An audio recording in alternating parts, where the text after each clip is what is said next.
إله إلا الله وحده لا شريك له ونشهد أن سيدنا وسندنا ونبينا وبشيرنا ونذيرنا وطبيبنا ومولانا محمدا عبد الله ورسوله أرسل الله بالحق بشيرا ونذيرا وداعيا إلى الله بإذنه وسراجا منيرا أعوذ بالله من الشيطان الرجيم بسم الله الرحمن الرحيم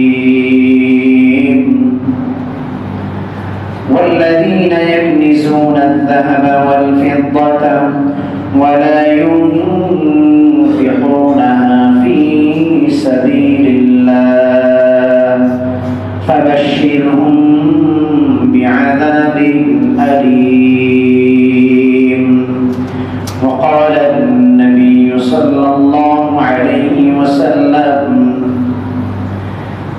من حافظ عليها كانت له نورا وبرهانا ونجاة يوم القيامة ومن لم يحافظ عليها لم يكن له نورا ولا برهان ولا نجاة يوم القيامة.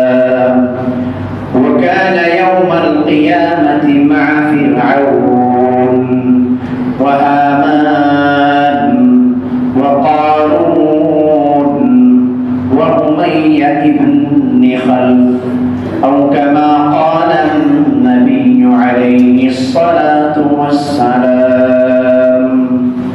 شكرا لله. اللهم صل على محمد وعلى آل محمد كما صليت على إبراهيم وعلى آل إبراهيم إنك حميد مجيد. اللهم بارك على محمد وعلى آل محمد كما باركت على إبراهيم وعلى آل إبراهيم إنك حميد مجيد. سبحانك لا علم لنا إلا ما علمتنا إنك أنت العليم الحكيم.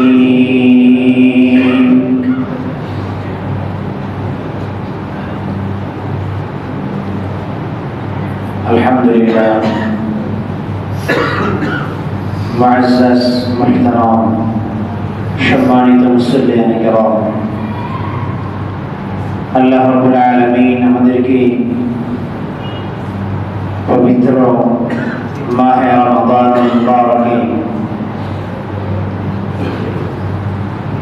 জুমার দিন জুমার নামাজ পড়ার জন্য এবং কোরআন এবং সুন্নাহ থেকে কিছু আলোচনা শোনার জন্য তৌফিক দান করেছেন, মসজিদে আসার তৌফিক দিয়েছেন। আল্লাহ তাআলার দরবারে অত্যন্ত আজমতের সাথে অন্তরের অন্তঃস্থল থেকে শুকরিয়া আদায় করছি, আলহামদুলিল্লাহ। আল্লাহ রাব্বুল আলামিন আমাদেরকে মায়া করেছেন, মহব্বত করেছেন, রমাদানুল মুবারকে পূর্ণিত করেছেন, সুস্থ রেখেছেন, আমল করার জন্য তৌফিক দান করেছেন। আল্লাহ তাআলা বড় ইহসান করেছেন, অনুগ্রহ করেছেন। আল্লাহ তাআলা আমাদেরকে ঈমানের সাথে ইখলাসের সাথে জিন্দেগি ভর আমল করার জন্য, ইখলাসের সাথে চলাফেরা করার জন্য আল্লাহ রাব্বুল আলামিন আমাদেরকে তৌফিক দান করুন, আল্লাহুম্মা আমিন।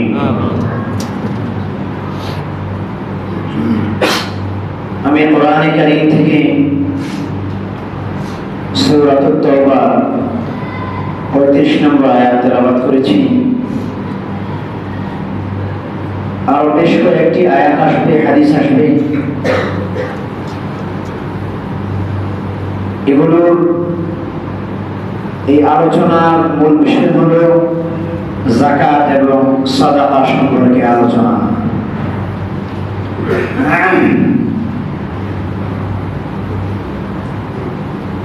যাকাত এবং সাদাকা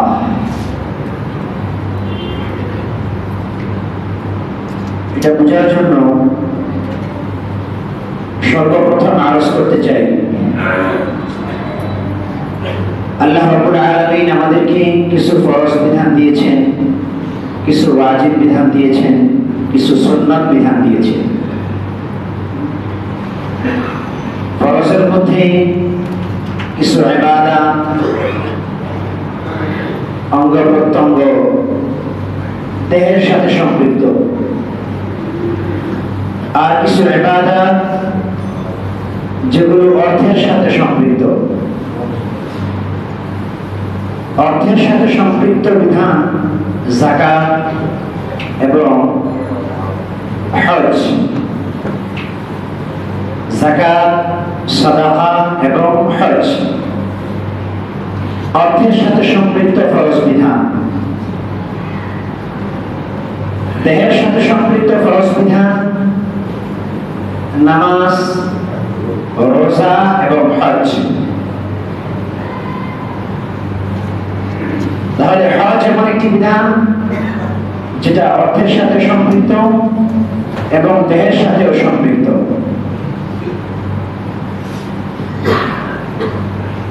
আর যাকাত এমন একটি বিধান যেটা একান্ত অর্থের সাথে সম্পৃক্ত।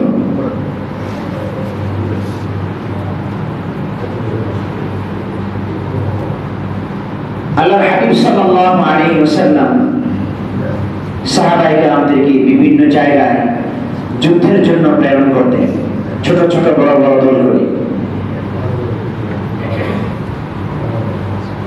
আল্লাহ নবীর ইরশাদ এমন, তোমরা যুদ্ধ করতে থাকবে যতক্ষণ পর্যন্ত তারা নামাজ, ঈমান না আনবে, নামাজ না পড়বে এবং যাকাত না দিবে। ঈমান আনা পর্যন্ত যুদ্ধ করতে থাকবে, নামাজ পড়া পর্যন্ত যুদ্ধ করতে থাকবে, যাকাত দেওয়া পর্যন্ত যুদ্ধ করতে থাকবে। তাহলে যদি ঈমান না আনে তাহলে সে মুমিন নয়। ঈমান আনার পরে সে যদি নামাজ না পড়ে তাহলে সে পরিপূর্ণ মুমিন নয়।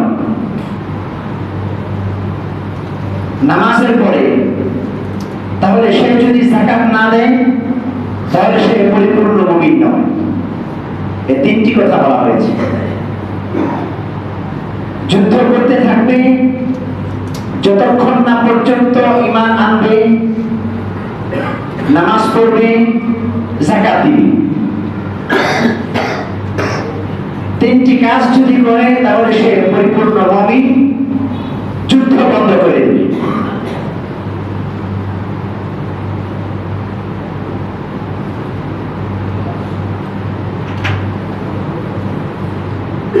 তাহলে এই হাদিস থেকে এটা বোঝা যায় একজন বেঈমান যার ঈমান নাই, একজন ঈমান হারা মানুষ, তার জন্য ঈমান যতটা জরুরি, ঈমান যতটা জরুরি, একজন বেনামাজি মানুষ ঈমান আনার পরে তার জন্য নামাজ ততটা জরুরি। নামাজ পড়ার পরে যে যাকাত দেয় না তার জন্য যাকাত দেওয়া ততটাই জরুরি। একজন বেঈমান তার জন্য ঈমান আনা কতটুকু জরুরি, একজন ঈমান আনা তার জন্য কতটুকু জরুরি।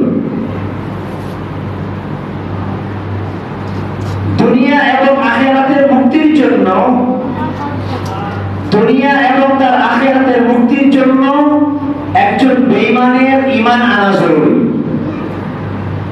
ঈমান না আনলে আবাদান চিরকাল চিরস্থায়ী ভাবে সে জাহান্নামের আগুনে পড়তে থাকবে। এটা থেকে বাঁচার জন্য ঈমান আনা কতটা জরুরি, ঠিক এই গুরুত্ব বোঝানোর জন্য একজন বেনামাজির জন্য নামাজ পড়া কতটুকু জরুরি। যারা যাকাত দেয় না তার জন্য ততটুকু জরুরি যাকাত দেয়া। আল্লাহর হাবিব বলেন, মান হাফাযা আলাইহা আলাইহা মানে মান হাফাযা আলা সালাতি ওয়াজ যাকাত।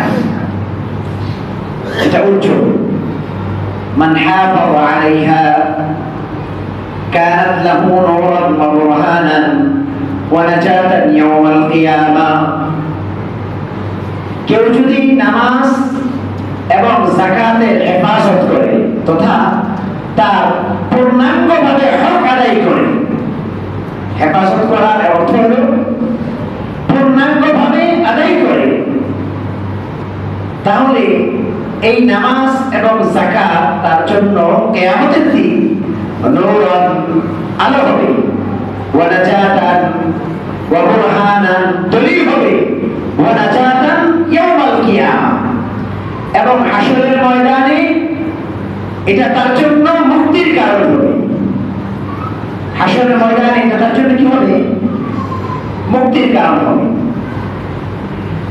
কথাগুলো খুব মনোযোগ সহকারে শুনবে।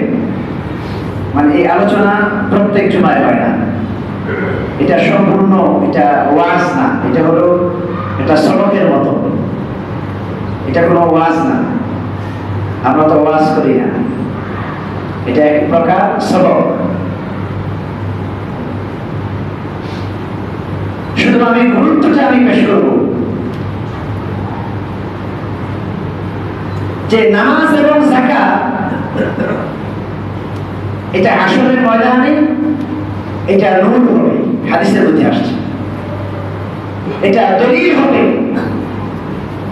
এটা নাজাত হবে, ওয়া নাজাতান ইয়াওমাল কিয়ামা। এটা আল্লাহর নবীর ভাষ্য। ওমান লাম ইউহাফিজ আলাইহা, কেউ যদি এটা হেফাজত না করে, এর অর্থ হলো এটা যদি কেউ পূর্ণাঙ্গভাবে আদায় না করে, তাহলে হাসরের ময়দানে এটা তার জন্য নূর হবে না, এটা দলিল হবে না, এটা তার জাহান্নাম থেকে মুক্তির কারণ হবে না। আমি কথা আবার বলছি, কেউ যদি এটা হেফাজত না করে, নামাজ এবং যাকাত পূর্ণাঙ্গভাবে আদায় না করে, তাহলে হাসরের ময়দানে এটা তার জন্য নূর হবে না, এটা তার জন্য দলিল হবে না এবং তার জন্য মুক্তির কারণ হবে না। আবার বলছেন, ওয়া কানা ইয়াওমাল কিয়ামাতি মা ফিরআউন ওয়া হামান ওয়া কারুন ওয়া উবাই ইবনে খালদ। তার হাসর নাসর হবে ফেরাউনের সাথে, হামানের সাথে, কারুনের সাথে, উবাই ইবনে খালদের সাথে। নামগুলো মুখস্থ করে নেবেন। তার হাসর হবে কার সাথে? ফেরাউনের সাথে, হামানের সাথে, কারুনের সাথে, উবাই ইবনে খালদের সাথে। এটা তো আমি কোনো বানায় কথা বলছি না, পরিষ্কার হাদিসের অনুবাদ। কেউ যদি নামাজ এবং যাকাতের হেফাজত না করে, তাহলে তার হাসর হবে ভয়াবহ হাসর, তার হাসর হবে অস্থিরতার হাসর, তার হাসর হবে জাহান্নামীদের হাসর। কত কঠিন আযাবের কথা আসছে এখানে। এজন্য নামাজ এবং যাকাত একটার সাথে আরেকটা সম্পর্ক ওতপ্রোতভাবে। নামাজের কথা কোরআনে কারিমে আসছে প্রায় 80-90 জায়গায়। যাকাতের কথা কোরআনে কারিমে আসছে প্রায় 32-33 জায়গায়। আকিমুস সালাতা ওয়া আতুজ যাকাতা ওয়ারকাউ মা'আর রাকিঈন। তোমরা নামাজ সালাত কায়েম করো, যাকাত প্রদান করো এবং রুকুকারীদের সাথে রুকু করো। ওয়ারকাউ মা'আর রাকিঈন মানে জামাতের সাথে নামাজ আদায় করো। নামাজ পড়া যে গুরুত্ব নিয়ে আল্লাহ বলছেন, যাকাত দেওয়া ঠিক একই গুরুত্ব নিয়ে আল্লাহ বলছেন। নামাজের গুরুত্ব আল্লাহ রাব্বুল আলামিন কোরআনে কারিমে যেভাবে দিয়েছেন, ঠিক যাকাতের গুরুত্ব আল্লাহ রাব্বুল আলামিন কোরআনে কারিমে ওভাবে দিয়েছেন। আল্লাহ দিয়েছে আমরা নামাজকে যে গুরুত্বের সাথে আদায় করি, ঠিক ততটুকু কি যাকাতের গুরুত্ব এতটুকু আদায় করি? আমরা নামাজকে যতটুকু গুরুত্ব দিয়ে আদায় করি, আমরা কি ঠিক ততটুকু গুরুত্ব দিয়ে যাকাত আদায় করি? এটা হলো প্রশ্ন। অথচ আল্লাহ বলছেন আকিমুস সালাতা, একই কথা, আকিমুস সালাতা তোমরা সালাত কায়েম করো, ওয়া আতুজ যাকাতা তোমরা যাকাত প্রদান করো।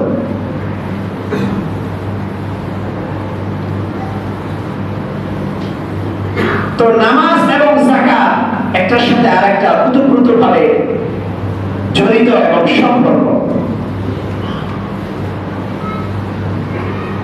এজন্য যাকাত একটা মুশতারাক, একটা ব্যাপক অর্থবোধক একটা শব্দ। আগে যাকাতের পরিচয়টা বলি। যাকাত প্রথমত এটা বাংলা অর্থ হলো দান, আরবি শব্দ হলো সাদাকা বা যাকাত। যাকাত 3 প্রকার। একটা হলো ফরজ যাকাত, একটা হলো ওয়াজিব, আর একটা হলো নফল।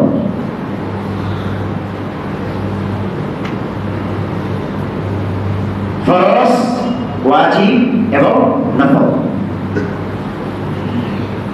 ফরজকে যাকাত বলা হয়। ফরজ দান যেটা, এটাকে কি বলা হয় বলেন? যাকাত। আর ওয়াজিবকে এটা মান্নত এবং কাফারা বলেন, মান্নত এবং কাফারা। আর নফল দান এটাকে সাধারণ দান বলা হয়, সাধারণ দান। যাকাতের অর্থ হলো বরকতপূর্ণ।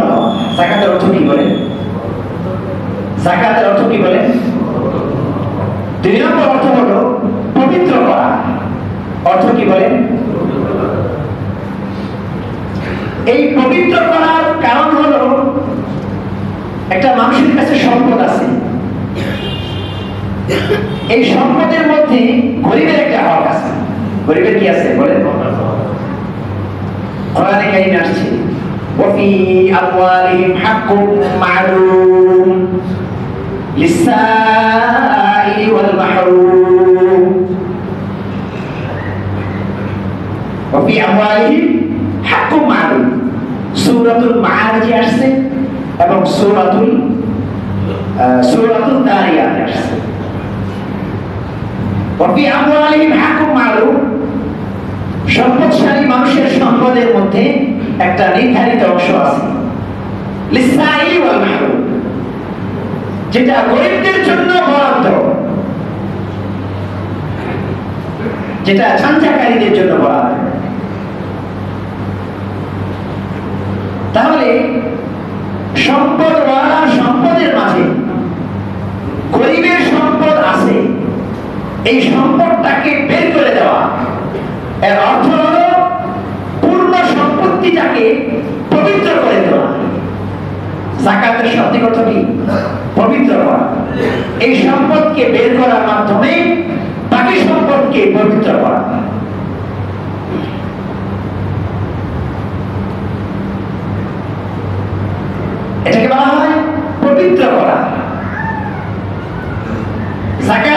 শাব্দিক অর্থে হলো পবিত্র করা। কেউ যদি যাকাত দেয় তাহলে তাতে বরকত হবে, সেটা ভিন্ন হিসাব। তাতে বরকত হবে, এটা ভিন্ন করা। কিন্তু ফরজ হিসাবে যাকাত দেওয়া জরুরি কেন? পূর্ণ সম্পদকে পবিত্র করার জন্য যাকাত দিতে হবে। আল্লাহ রাব্বুল আলামিন কোরআনে কারিমে বলেছেন, ওয়া ফি আমওয়ালিহিম হাক্কুম মা'লুম লিস-সাইলি ওয়াল মাহরুম। এজন্য যাকাতের অর্থ হলো দান। দান তিন প্রকার: ফরজ দান, ওয়াজিব দান, নফল দান। বুঝে আসছে তো? ফরজ দান, ওয়াজিব দান, নফল দান। ফরজ দান এটাকে আমরা যাকাত বলি। ফরজ দান মসজিদে দেওয়া যায় না। ফরজ দান কোথায় দেওয়া যায় না? বলেন না, কোথায় দেওয়া যায় না? ফরজ দান কোন সচ্ছল ব্যক্তি, ধনী মানুষকে দেওয়া যায় না। ফরজ দান কোথায় দিতে হবে? সূরা তাওবায় আসছে, ইন্নামাস সাদাকাতু লিল ফুকারা'i ওয়াল মাসাকিন ওয়াল 'আমিলিনা 'আলাইহা ওয়াল মুআল্লাফাতি কুলুবুহুম ওয়া ফির রিকাবি ওয়াল গহারিমিন ওয়া ফি সাবিলিল্লাহি ওয়া বিনিস সাবিলি ফারিদাতাম মিনাল্লাহ। আট শ্রেণীর মানুষকে ফরজ দান দিতে হবে। এর মধ্যে এক শ্রেণী বা সাত শ্রেণী বাকি আছে। এক শ্রেণী কোন? আল্লাহ নবীর জামানায় অমুসলিম যারা ছিল তাদেরকে ইসলামের দিকে আকর্ষণ করার জন্য তাদেরকে কিছু কিছু মানুষদেরকে যাকাত দেওয়া হতো, যেন ইসলামের দিকে চলে আসে। তো সেই বিধান গৃহীত হয়ে গেছে।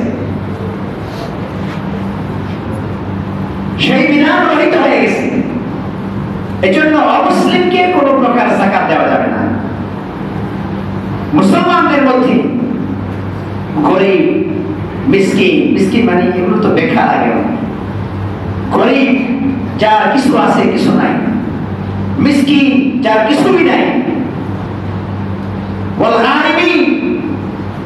গারিমিন যারা পথচারী তথা মুসাফির, ওয়া ফি সাবিলিল্লাহি ওয়া বিনিস সাবিল যারা যোদ্ধা, ওয়াল আমিলিনা আলাইহা যারা যাকাত উসুল করে। আগের জামানায় যারা যাকাত উসুল করত তাদেরকে যাকাত দেওয়া হতো।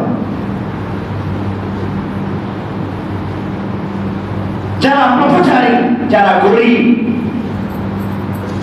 যারা প্রকৃত অর্থে গরিব, গরিবের অর্থ কি, মেয়া কি, এটা আমি বলছি। এই সাত শ্রেণীর মানুষদেরকে যাকাত দিতে হবে। কোন যাকাত? বলেন না, ফরজ যাকাত। কোন যাকাত? ফরজ দান। ফরজ দান কেউ যদি যাকাত মসজিদে দিয়ে দেয় তাহলে তার যাকাত আদায় হবে না, শুধুমাত্র এটা নফল দান হয়ে যাবে।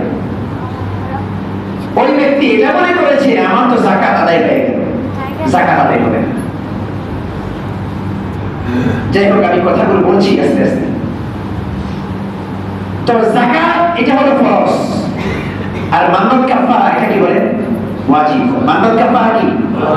কেউ যদি মান্নত করে আমি অমুক আদায় হলে আমি অমুক আদায় করব, আমি রোগ থেকে যদি আমি সুস্থতা অনুভব করি তাহলে আমি 10,000 টাকা আমি অমুককে দান করব। রোগ থেকে মুক্তি পাওয়ার পর এই 10,000 টাকা দান করা তার জন্য ওয়াজিব। কেউ যদি ইচ্ছাকৃত ভাবে রোজা ভেঙে ফেলে তাহলে তার একটি রোজা কাজা করতে হবে, 60টি রোজা কাফারা করতে হবে। এই যে কাফারা আদায় করা, এই কাফারা আদায় করা এটা তার জন্য ওয়াজিব। ফরজ এবং ওয়াজিব, ফরজ দান এবং ওয়াজিব দান এটা কোরআনে বর্ণিত 7 শ্রেণীর মানুষদেরকে দিতে হবে। আর নফল দান যে কাউকে দেওয়া যাবে, মসজিদে দেওয়া যাবে, গরিব দুঃখীকে দেওয়া যাবে, মধ্যম শ্রেণীর মানুষকেও দেওয়া যাবে। বড় লোককে যদি দেওয়া হয় তাহলে এটা হাদিয়া হয়ে যাবে, এটা দান হবে না। এজন্য দান হলো 3 প্রকার: ফরজ দান, ওয়াজিব দান, নফল দান। কথা বুঝে আসছে তো ইনশাআল্লাহ? কথা বুঝে আসছে তো ইনশাআল্লাহ? তো আমার আলোচনা হলো ফরজ দানের বিষয়। ফরজ দান কেউ যদি আদায় না করে, আল্লাহর নবী কি বলেন, কোরআন কি বলেন, খেয়াল করে। ইয়াউমা ইউহমা আলাইহা ফি নারি জাহান্নাম ফাতুহওয়া বিহা জিবাহুহুম ওয়া জুনুবুহুম ওয়া যুহুরুহুম হাযা মা কানাসতুম লিআনফুসিকুম ফাযুকু মা কুনতুম তাকনিজুন। কেউ যদি ফরজ দান আদায় না করে, তাহলে তাকে গরম আগুনে দগ্ধ করা হবে। তাকে দগ্ধ করা হবে। গরম আগুনে দগ্ধ মানে গরম আগুনে তাকে পুড়িয়ে দেওয়া হবে। পুড়িয়ে দেওয়ার পর লোহাকে পোড়ানোর পরে, লোহা পোড়ানোর পরে সাথে সাথেই তো লাল হয় না, পূর্ণ লোহাটা আগুন হয়, এটাকে দগ্ধ করা হবে। তার পূর্ণ দেহটাকে লোহার মতো দগ্ধ করা হবে। তার সম্পদটাকে দগ্ধ করা হবে, তাকেও দগ্ধ করা হবে, এবং সেই দগ্ধকৃত সম্পদটাকে তার পাছনে, তার পিছনে, তার পিঠে, তার কপালে এভাবে শেক দেওয়া হবে। সূরা তাওবা 35 নম্বর আয়াত খুলে দেখবেন। জিবাহুহু ওয়া যুহুরুহু হাযা মা কানাসতুম। তাকে বলা হবে, তুমি যেটা অর্জন করে জমা করে রেখেছিলে, এটাই হলো তোমার অর্জিত এবং জমাকৃত সম্পদ, এবং এটা দিয়ে তোমাকে শেক দেওয়া হচ্ছে। ফাযুকু মা কুনতুম তাকনিজুন। আল্লাহর নবী কি বলেন? ইয়াতিল কানজু শুজাআন আখরা ফায়াফিরু মিনহু ফায়ালকা সাহিবাহু ফায়াফিরু মিনহু। সেই জমাকৃত সম্পদ এটা সাপে পরিণত হবে। সাপ তাকে দংশন করবে এবং সাপ তাকে বলবে, আনা কানজু, আনা কানজু, আনা কানজু। কি বলবে? সাপ ওই ব্যক্তিকে বলতে থাকবে, আনা কানজু, আনা কানজু, আনা কানজু। আমি তোমার রক্ষিত সম্পদ, আমি তোমার রক্ষিত সম্পদ, আমি তোমার রক্ষিত সম্পদ। তো কোরআনে কি বলেন, হাদিসে কি বলেন, সে অনুযায়ী আমরা কিভাবে কতটুকু আমল করি, এটা সবার কাছে প্রশ্ন রাখা।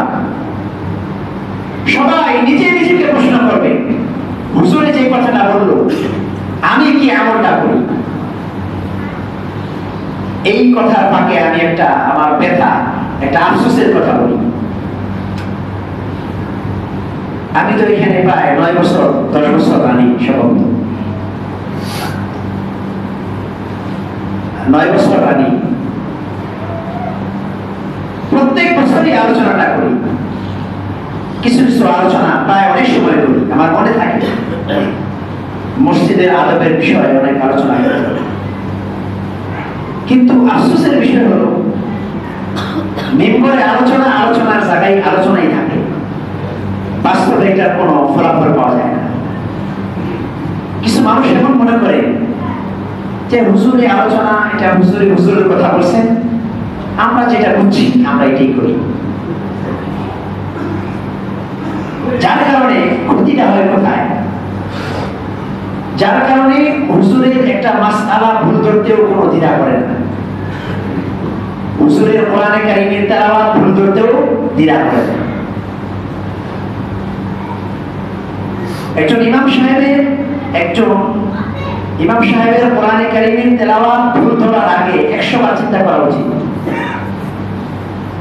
কয়শো বার চিন্তা করা উচিত? 100 বার চিন্তা করা উচিত যে হুজুরের কোরআনে কারীমের ভুলটা কিভাবে আমরা ধরি। কারণ হুজুর তো শুধু আমাদের মতো মানুষদের সামনে পড়েনি, এটা তো শত শত হাজার হাজার আলেমদের সামনে পড়েছে, শতবার, হাজারবার, লক্ষবার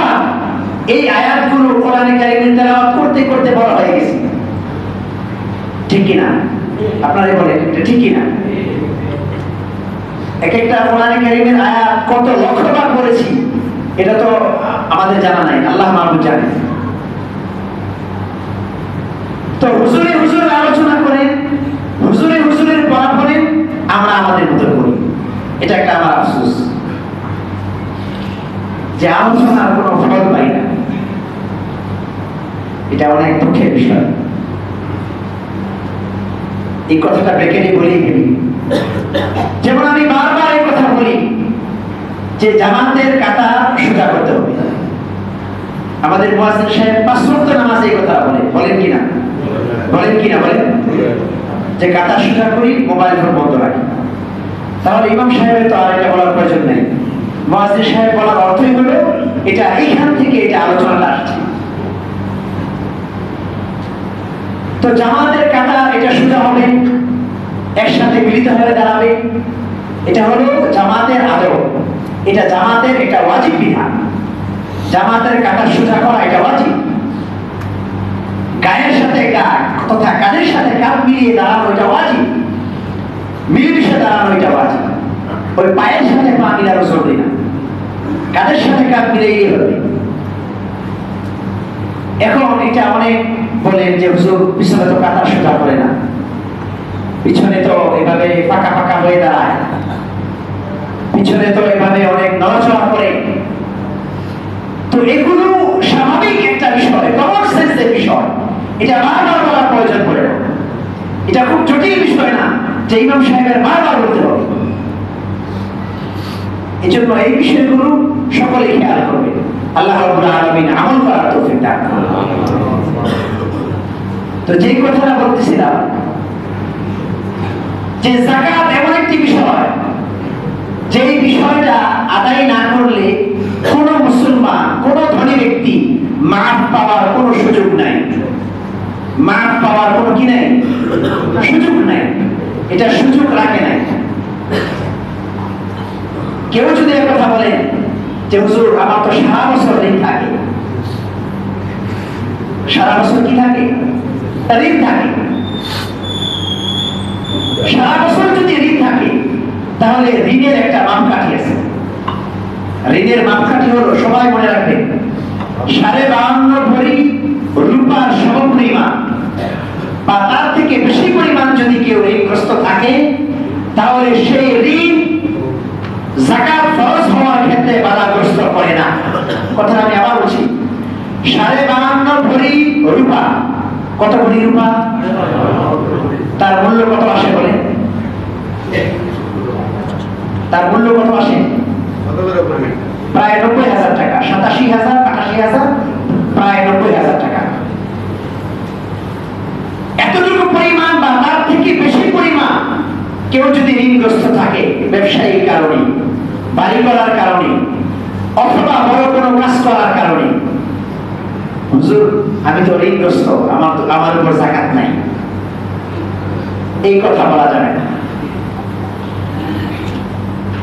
ঋণগ্রস্ত ধৈর্য্য হবে শুধুমাত্র খাওয়ার জন্য, পোশাক পরিচ্ছদ গ্রহণ করার জন্য, আর থাকার জন্য, আর চিকিৎসার জন্য। কেউ যদি মনে করে যে হুজুর আমার তো 10 লাখ টাকা লোন আছে, আমার উপর তো যাকাত নাই, এই কথা বলা যাবে না। তাহলে সবাই লোনের উপর থাকবে, কারোর উপর যাকাত ফরজ হবে না। এজন্য যাকাত ফরজ হলে কারো কাছে যদি 52.5 ভরি রূপার সমপরিমাণ অর্থ থাকে, বা এতটুকু রূপা থাকে, বা এই পরিমাণ স্বর্ণ থাকে, মানে এই পরিমাণ মূল্যের স্বর্ণ থাকে। আজকে 21 ক্যারেট স্বর্ণের মূল্য, 1 ভরি স্বর্ণের মূল্য সম্ভবত 1,42,000 প্লাস, ভগ্নাংশ কিছু আছে। এজন্য যাকাত এক কমপ্লিট একটা ফরজ বিধান। আমি বিস্তারিত আলোচনা আগামী জুমাতে করব। তো যাকাত একটা কমপ্লিট ফরজ বিধান। এই ফরজ বিধান থেকে বেঁচে থাকার কোনো ধরনের সুযোগ নাই। আল্লাহ রাব্বুল আলামিন আমাদের সকলকে আমল করার জন্য তৌফিক দান করুন।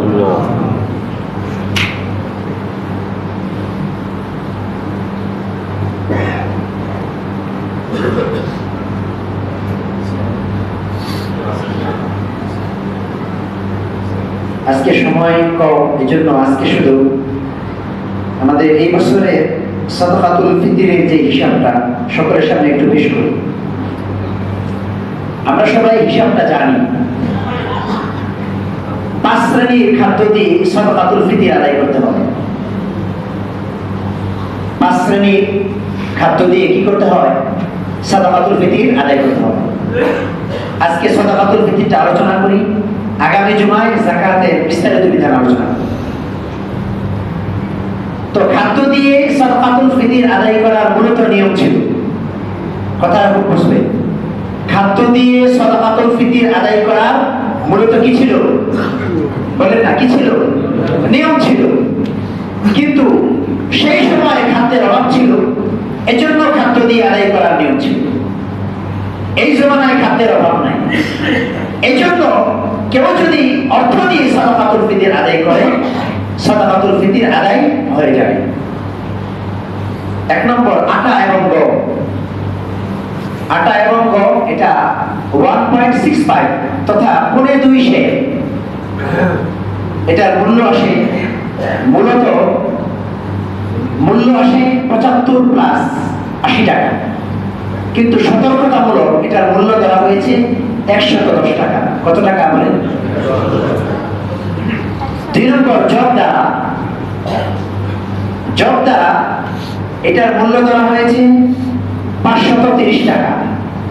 এটার সঠিক মূল্য আসে 400 টাকা। সতর্কতামূলক এটার মূল্য দেওয়া হয়েছে ইসলামিক ফাউন্ডেশন থেকে 530 টাকা। কত টাকা বলেন? 3 নম্বর, কিশমিশ দ্বারা এটার মূল্য আসে 1980 টাকা। এটার সঠিক যে একটা মূল্য সেটা হলো 1750 টাকা। সতর্কতামূলক এটার মূল্য ধরা হয়েছে 1980 টাকা। 4 নম্বর, খেজুর দ্বারা কতটুকু? একটা সাদাকাতুল ফিতর তথা 3.35। সতর্কতামূলক ধরা হয় 3.5 কেজি। এটার মূল্য ধরা হয়েছে 2310 টাকা। তাহলে একটা সাদাকাতুল ফিতর আদায় করতে হবে 2310 টাকা দিয়ে। 5 নম্বর, পনির দ্বারা এটা সতর্কতামূলক সহ এটা সাদাকাতুল ফিতর দেওয়া হয়েছে 2805 টাকা। এখন একটা সাদাকাতুল ফিতর পনির দ্বারা আদায় করলে 2805 টাকা, আর আটা এবং গম দ্বারা আদায় করলে 110 টাকা। এখন এই 5টা শ্রেণী রাখা হয়েছে। সমাজের মধ্যে বিভিন্ন শ্রেণীর মানুষ আছে। সমাজের মধ্যে কি আছে বলেন? বিভিন্ন শ্রেণীর মানুষ আছে। একজন সাধারণ মানুষ, মধ্যবিত্ত মানুষ, উচ্চ শ্রেণীর মানুষ, ধন সম্পদশালী, অনেক বেশি ধন সম্পদ যাদের আছে। কেউ যদি মনে করে আমি আটা এবং গম দিয়ে সাদাকাতুল ফিতর আদায় করব, তাহলে তার সাদাকাতুল ফিতর আদায় হবে না। কারণ আল্লাহর নবীর ভাষ্য এবং আল্লাহর নবীর লক্ষ্য উদ্দেশ্যটা ছিল না।